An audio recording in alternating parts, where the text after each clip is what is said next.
Thank you, Eduardo, for the nice introduction. So indeed, I'm going to talk about our research on the neuroblastoma and its link with the microbiome.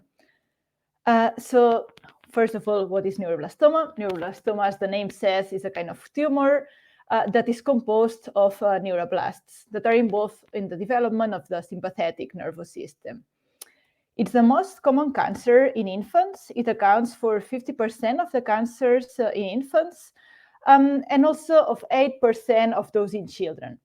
This is because its median age at diagnosis is of 18 months, as 90% of the cases are diagnosed before 5 years of age.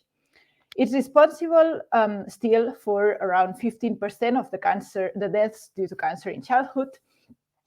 And its etiological factors are not very well known. So there are some cases of family history.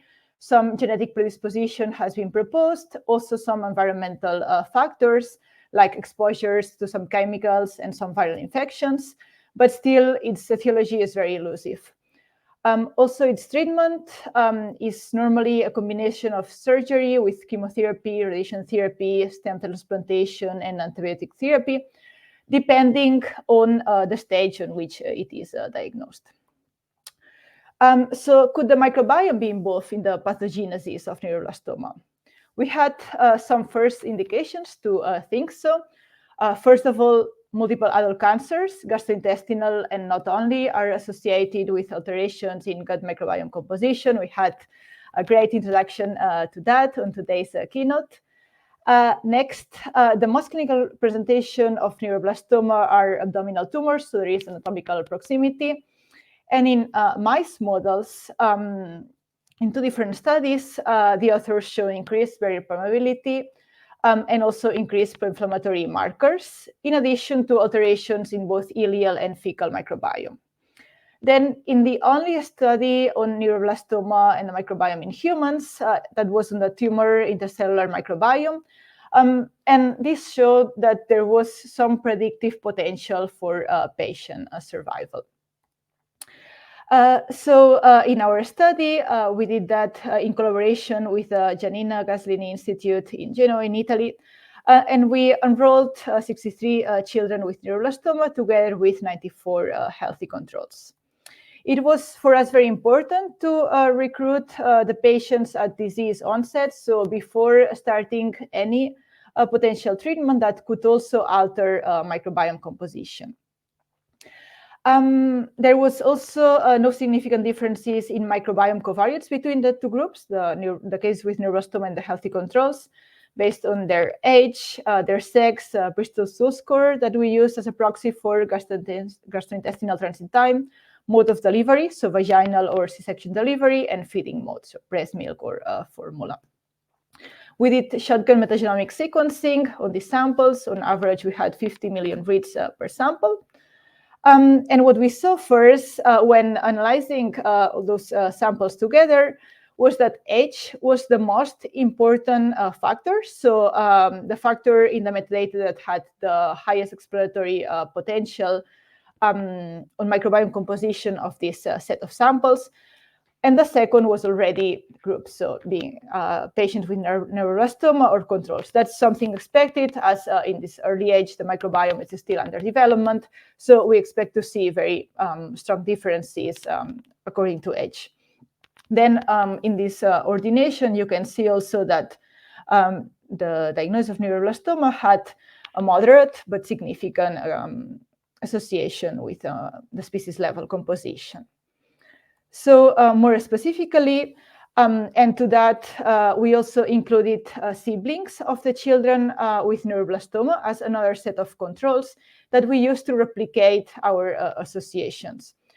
Actually, in our study, we did not have dietary information, for example, but by adding siblings, we could account to a certain extent for cultural lifestyle habits of the families. So the first that we observed was reduced species richness in the children with neuroblastoma as compared to both the healthy controls and the siblings, the healthy siblings of the patients. A bit more in detail, we also saw that 18 different species were found in reduced relative abundances in the children with neuroblastoma. The top ones were Phocaeicola dorei, that has been reported to reduce microbial LPS production, and Bifidobacterium bifidum, that is widely used as a probiotic, both for intestinal and immunomodulatory purposes. It's known to be in high abundance, especially in breastfed infants, as it's efficiently metabolized in human milk oligosaccharides that are highly abundant in human milk.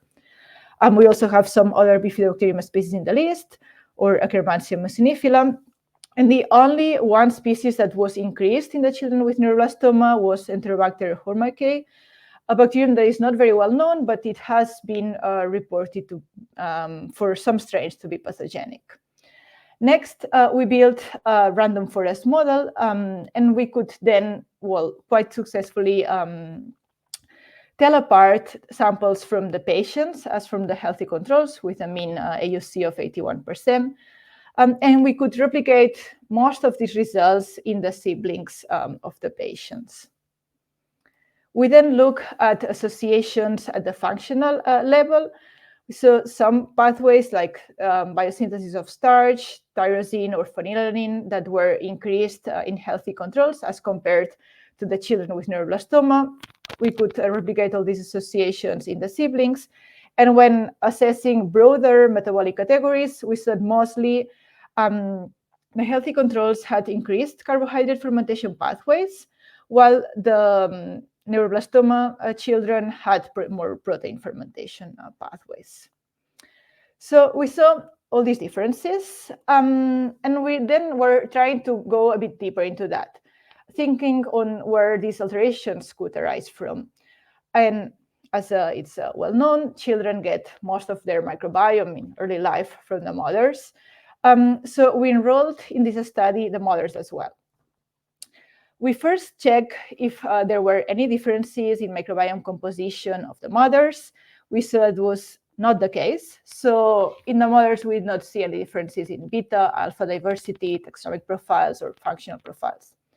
But still, it could be that the mothers had a similar microbiome composition, but they would transmit to the children with neuroblastoma or the healthy controls different portions of microbiome, so more or less transmission or higher transmissibility of some specific strains. So we checked that next. We did that by using StrainFlan4 so that we could profile taxa, so species with both, so including those that have not yet been cultured. And we use this tutorial here that we developed for a previous study. And actually, we did not see any significant differences, neither in person-to-person, so mother-infant strain sharing rates. So the fraction of the strains that were shared by the mother and the infant, and also not on the transmissibility of specific species. So in these paired tests, we did not see any species that was more transmitted from the mothers to the children with neuroblastoma than to the healthy siblings or the controls. So indeed, no differences at all. So our take-home message is that neuroblastoma is associated with alterations in gut microbiome composition, but we could not trace those to differential maternal seeding. So we propose that those alterations are appearing at some point in development, but subsequently to this initial maternal microbial seeding. So as a follow-up question, have mainly whether the gut microbiome plays a causative role in the pathogenesis of neuroblastoma or on its response to therapy. If so, now we saw that it is neuroblastoma is associated to some alterations. We think it could open up the way to some therapeutic approaches that are complementary and targeting the microbiome. But that's something that will be answered in follow-up research. And if you want to know more, these results were published very recently in the January issue of eBiomedicine. And with this, I would like to thank the clinicians that were involved in collecting the samples, the study participants, and also the Laboratory of Computational Metagenomics at CIVIO, the University of Trento, where I did this research before started my group recently at the MEDES UPF in Barcelona. So thank you very much.